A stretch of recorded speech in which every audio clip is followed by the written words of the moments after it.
We dismiss history at our peril. Liberty Nation Radio with Mark Angelides. We're all familiar with the slippery slope that comes from silencing one voice in favor of another. And when such silencing is done at the encouragement of government, history shows us that such a scenario never ends well. But where are we in today's culture on this precipitous slope? Have we passed the point of no return, or are we on the upswing? These are the questions, and we may just have the answers. Welcome to Liberty Nation Radio here on the Radio American Network. I'm your host, Mark Angelides. On today's special edition, we're joined by Professor Mark Milke to discuss the themes of his new book, The Victim Cult, and we'll be exploring the length and breadth of all things cancel culture with our other guests. Now, I want to take a moment to say a special thank you to our listeners in Kankakee, Illinois on WKAN, 1320 AM and 103.3 FM. Thanks for being part of the team. And remember, this show is proudly sponsored by LibertyNation.com, where you can access podcasts, breaking news, analysis, and a range of biting and brilliant shows to whet your appetite for freedom and your fondness for the great American Constitution. The grievance culture is out of control, and the victim cult has grown increasingly toxic. So argues our next guest, prolific writer, columnist, publisher of multiple studies, and author of the new book, The Victim Cult, How the Grievance Culture Hurts Everyone and Wrecks Civilizations. Professor Mark Milke, thanks for joining us. Thanks for having me on, Mark. So tell me, when you say victim cult, are you talking about individuals who adhere to the idea of systematic victimhood that keeps them down? Or is it more social groups or racial groups or sort of a political wing that seeks power and recognition? Well, all of the above, right? Everyone knows someone who thinks like a victim. Now, they may have been, and we shouldn't downgrade that, or we shouldn't, we should have compassion for those who are actual victims. But everyone knows someone who thinks like an actual victim, whether they have been or not, and wallows in that. And that's a mistake for their own future, as well as all of us. But the victim cult actually looks at what happens when entire groups or even nations latch onto this notion that we're all victims and almost become touchy and paranoid about that. And where does that lead? So in the victim cult, I give various examples from Germans starting in the early 1800s who were victims of the French who had invaded them and yet became really touchy. And as a result, basically went into this isolationist shell for a century and a half and said, look, we don't like Jews, we don't like the English, we don't like liberalism, we don't like the Enlightenment. And this became a real problem. And to put it mildly, and they became fans of, cultural purity. And you hear these arguments again today, don't infect our culture.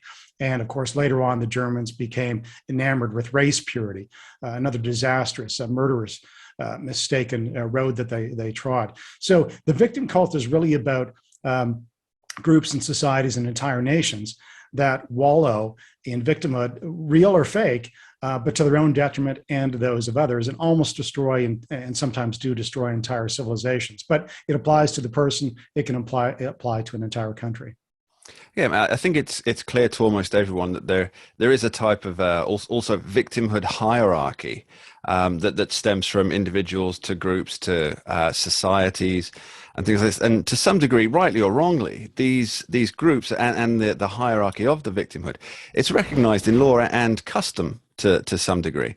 And your book here, I think it makes the case that this particular culture is terminally destructive to the society it inhabits.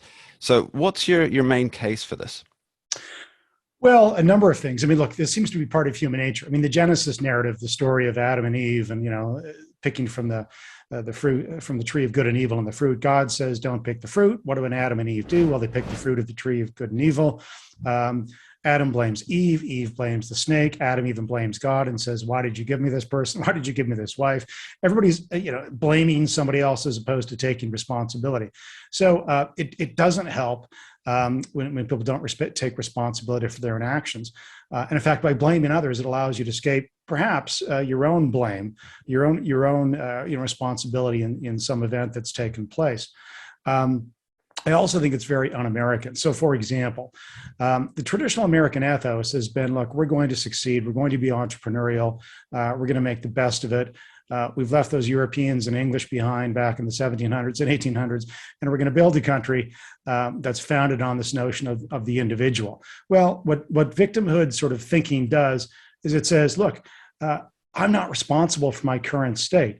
And some groups, I mean, you see some, only some, I would argue, Black leaders in the United States who blame current differences, say, in outcomes and averages between Black Americans and other Americans on slavery that has been gone for over 70 years, 180 years, almost 2 centuries, well, a century and a half.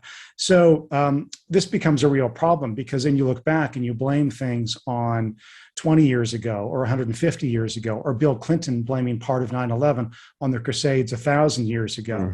I mean, that was ridiculous. I mean, the Crusades had disappeared from the Arab memory and was reintroduced into the Arab memory by Europeans in the 1800s, in part in a debate over colonialism. And some wanted to blame and said, you as Arabs should blame the Crusades and colonialism for your plight. This is a real problem. Now, look, there are instances where there's a cause and effect link. So in the late 1700s, Quakers released their slaves and compensate them because they recognized, we have obviously hampered you as a human being and hampered your group, Black Americans. And the Quakers did the right thing. But 2 centuries later, to talk about compensation or restitution for slavery, well, that ignores all sorts of other factors that go into incomes and education today, parental influence, family breakup, again, whether you choose to go to college or not. So the danger in becoming a permanent victim and saying I or my group are the result of what happened yesterday, or especially 50 years ago or 100 years ago, is that you're going to have mistaken cause and effect links, as opposed to the traditional American ethos of, listen, it's not a perfect world. People are jerks sometimes. Sometimes my tribe beat up your tribe 100 years ago or 1,000 years ago, or vice versa. But we're going to have to get along, and we need to treat each other as individuals. Now, again, I mean, that I wouldn't dismiss actual cases of victimization or tragedies and compensation. Japanese Americans should have been compensated, and were to some degree in the 1950s for their land that was stolen by the government in the 1940s. But that's a clear cause and effect link. The further you go back, the weaker that link becomes. So that's the danger with becoming a permanent victim. You start to think you have no agency, no control over your future, and that's a mistake. We'll be right back after this short break, continuing our discussion with Professor Mark Milke on the victim cult. We dismiss history at our peril. Liberty Nation Radio with Mark Angelides. We're doing it for real, really real. Liberty Nation. And Jeff Charles, contributor for LibertyNation.com. I think we're starting to make an impact. Liberty style, fight for freedom. Daily tracking poll sponsored by Liberty Nation for Thursday. Mentioned by Dan Bongino, Rasmussen, Jordan Peterson, and I others. can do it again if you want me to. Cited in Mark Levin's American Marxism. I think we're starting to make a really big impact. Get noticed. We're doing it. Rock on. I'm gone.